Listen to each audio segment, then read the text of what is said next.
अस्सलाम वालेकुम जी। अपने प्रोग्राम कैपिटल क्राइम के साथ राजा लियाकत आपकी खिदमत में हाज़िर है। रिक्वेस्ट करूंगा जिन दोस्तों ने मेरा चैनल सब्सक्राइब नहीं किया वो सब्सक्राइब कर लें। आज मैं बड़ा एक इंतहाई अहम बात करना चाह रहा हूँ। जस्टिस शौकत अजीज़ सिद्दीकी, आप सब जानते होंगे, ये वही जस्टिस शौकत सिद्दीकी हैं जिन्होंने आपारा की रुकावटें जो थी पब्लिक के लिए बंद किया हुआ था ISI के दफ्तर के सामने, वो हटवाई थी, हुक्म दिया था और फिर उस पर अमल दरामद भी करवाया था। फिर उन्होंने रावलपिंडी बार के अंदर एक तकरीर कर डाली जिसमें उन्होंने इल्ज़ाम लगाया कुछ फ़ौजी अफसरान उनको अपने फ़ैसलों उनकी मर्ज़ी के मुताबिक करने पे उन्होंने मजबूर किया और धमकियाँ भी दी। उसके बाद फिर एक सुप्रीम जुडिशल काउंसिल में उनके ख़िलाफ़ रेफरेंस दायर हुआ और वो उसका फ़ैसला होते होते वो रिटायर भी हो गए। अब उन्होंने 2018 में एक रिट पटिशन दायर की हुई है, आईनी एक एप्लीकेशन है, सॉरी रिट पटिशन नहीं है, सुप्रीम कोर्ट में दाखिल कर रखी है जिसका नंबर है 76/2018। उसमें उन्होंने अपनी रिटायरमेंट के बाद जो उनके कानूनी जो उनको एक पैकेज मिलना था, जो उनके वाजिबात थे, उसके लिए उन्होंने एक दायर किया हुआ है जो अभी तक उनको नहीं मिले। और उन्होंने आज एक ख़त लिखा है chief justice of Pakistan Umar Ata Bandial को, और वो ख़त उन्होंने शेयर किया मुख्तलिफ़ जगहों पे, मुझे भी किया उन्होंने पर्सनली, जिसमें उन्होंने बड़ी एक दर्दनाक और दर्दमंदाना अपील की है चीफ़ जस्टिस उमर अताब बंदियाल से, जिसमें उन्होंने लिखा है कि एक वकील और एक जस्टिस रिटायर्ड जब अपने लिए इंसाफ लेने के लिए सुप्रीम कोर्ट की या दूसरे कोर्ट्स की ज़रादारियों में धक्के खा रहा हो तो इससे बड़ी तकलीफ़ दे सूरत हाल उसके लिए कोई नहीं होती जिसकी सारी ज़िंदगी वकालत और इंसाफ फ्राहम करने में गुजरी हो। उन्होंने उनसे अपील की है कि उनका ये जो केस है ये 4 सालों से इल्तवा का शिकार है।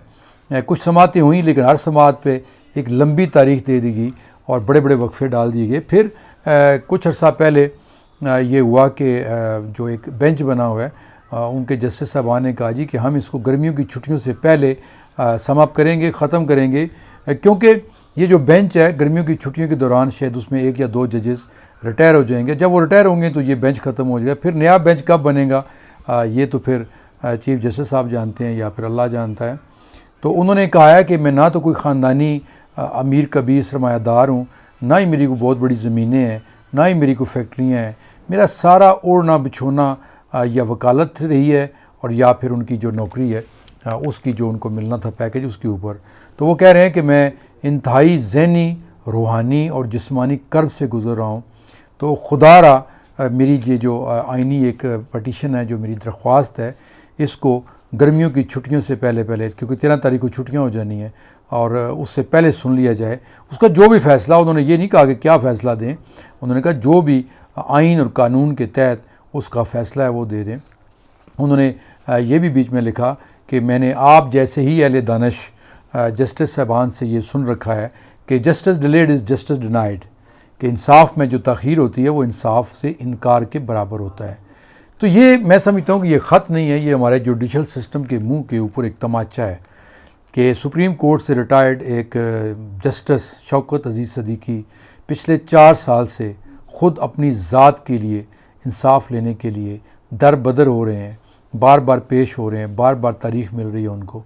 तो अगर उनका ये हाल है तो वो जो 22-23 लाख लोग जो अदालतों में धक्के खा रहे हैं, जिनकी पटिशनें, जिनकी केसें, जिनकी अपीलें 15-15, 20-20 सालों से पेंडिंग पड़ी हुई हैं, ये ख़ुद जो अदलिया है, लोअर अदलिया से लेके हाईएस्ट अदलिया तक उनका रिकॉर्ड ये बताता है कि वो पेंडिंग पड़ी हुई हैं। तो उनको क्या इंसाफ मिल सकता है, कैसे मिल सकता है? ये जो ख़त है ये मैं इसको अपने कॉलम का हिस्सा भी बना रहा हूँ। तो मैं समझता हूँ कि ये ख़त नहीं है, ये हमारी आँखें खोलने के लिए एक ऐसा धमाका है कि जिसके बाद आँखें बंद रखना मुश्किल हो जाता है। बहुत उंगलियाँ उठती रही हैं हमारी अदालतों के ऊपर। अभी भी ये पिछले 1.5-2 महीनों के अंदर जो कुछ हुआ कि ये भी कहा गया कि रात के 12 बजे अदालतें भी खुल जाती हैं, नज़रिया ज़रूरत की बातें भी होती रहती हैं, मौलवी मुश्ताक के जो केस है उसकी बातें भी होती हैं, भुट्टो के जो जुडिशल मर्डर की भी बातें होती हैं, और बहुत सारी इस तरह की चीज़ें हैं जिसकी वजह से अदलियात पर तनकीद होती रही है। लेकिन ये जो ख़त है, यकीन करें ये पॉपुलर हो चुका होगा क्योंकि ज़रा ये एक ओपन चीज़ है, बहुत जगहों पे जा चुका होगा। नहीं है तो सुप्रीम कोर्ट से लिया जा सकता है। ये ख़त नहीं है, यकीन करें ये 22 करोड़ लोगों के दिल की आवाज़ है। काश कि अगर एक शौकत सिद्दीकी साहब को इंसाफ नहीं मिल रहा तो मैं ये सोचता हूँ कि एक आम बंदे को इंसाफ कैसे मिलता होगा, वो किस तरीके से इंसाफ लेता होगा। लोग मर जाते हैं और मरने के बाद जेलों में पड़े होते हैं, सज़ाए मौत के कैदी, उम्र कैद के कैदी। जब अपील का फ़ैसला होता है तो उसमें उनको बाइज़्ज़त बरी कर दिया जाता है, लेकिन जब उनकी रोज़गार लेके लोग वहाँ जेल में पहुँचते हैं तो जेल का रिकॉर्ड ये बताता है कि ये शख्स तो 3 साल पहले ही मर चुका था जेल में। तो ये हमारा इंसाफ।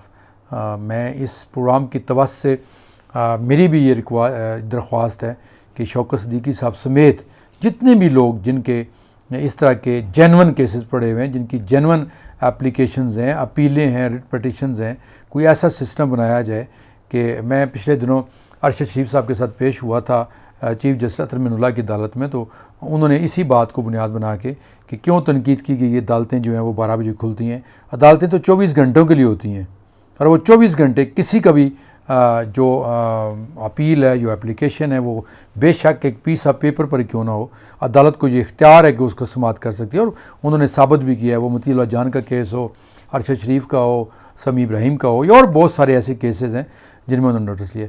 लेकिन क्या कोई जज जस्टिस शौकत सिद्दीकी के केस पे भी 100 मोटो लेगा? क्या उसके लिए भी रात के 12 बजे को अदालत खुलेगी? क्या उनकी ये जो एक बिल्कुल जायज़ उनके बारे में आप कुछ भी कह सकते हैं, लेकिन उनकी दयानतदारी के ऊपर कोई उंगली नहीं उठा सकता। तो इस उम्र में जब वो रिटायर्ड भी हो चुके हैं, तो क्या उनको इंसाफ ना मिलना क्या हमारे लिए बाइस शर्मिंदगी नहीं है? इसका जवाब तो सबको देना चाहिए, और ख़ास तौर पे जो उनके अपने चीफ़ जस्टिस हैं। ये समझ लें कि जस्टिस बनाम चीफ़ जस्टिस ये खाता है, तो उनको इसका ज़रूर नोटिस लेना चाहिए और इसका 13 जून से पहले फ़ैसला हो जाए। तो शायद उनके दिल में जो इस वक्त तकलीफ़ है, जो एक कर्ब है, उसमें कुछ कमी हो। अपनी दुआ में याद रखिएगा। अल्लाह हाफ़िज़।